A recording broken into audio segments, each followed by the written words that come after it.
मौजूद पानी आँखों की हिफाजत करता है, लेकिन अगर ये किसी वजह से बहना शुरू हो जाए तो ये बीमारी बन जाता है। ये कौन सी बीमारी होती है, कौन सी मेडिसिन से इलाज किया जा सकता है, ये जानने के लिए मेरी वीडियो को लास्ट तक देखें। मैं हूँ डॉक्टर कैसा। अस्सलाम वालेकुम। अगर आँखों से पानी खराशदार और जलन के निकलना शुरू हो जाए तो उस सूरत में मेडिसिन दी जाती है यूफ्रेजिया। अगर बगैर किसी वजह के, बगैर किसी जलन के ऐसे ही पानी बहुत ज़्यादा शिद्दत से बहना शुरू हो जाए तो उस सूरत में इलियम सीपा बहुत इफ़ेक्टिव रहती है। अगर बहुत ज़्यादा शिद्दत के साथ पानी बह रहा है और नाक और आँख के अंदर मौजूद नालियाँ जो कि आंसू को पैदा करती हैं उनमें रुकावट की वजह से जलन के साथ आता है तो उस सूरत में जो मेडिसिन देते हैं हम वो है रेस्टोक्स।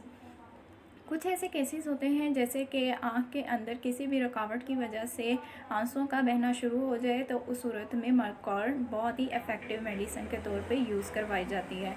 अब बात करते हैं ऐसे केसेस जिसके अंदर आँख के अंदर पीप बढ़ जाती है, यानी पस पड़ जाती है। वो नाली जो कि आंसू को पैदा करती है, उसके अंदर पीप पड़ जाने से जो रुकावट आ जाती है और आंसू बहना शुरू हो जाते हैं तो उस सूरत में जो मेडिसिन दी जाती है उसका नेम है पेट्रोलियम।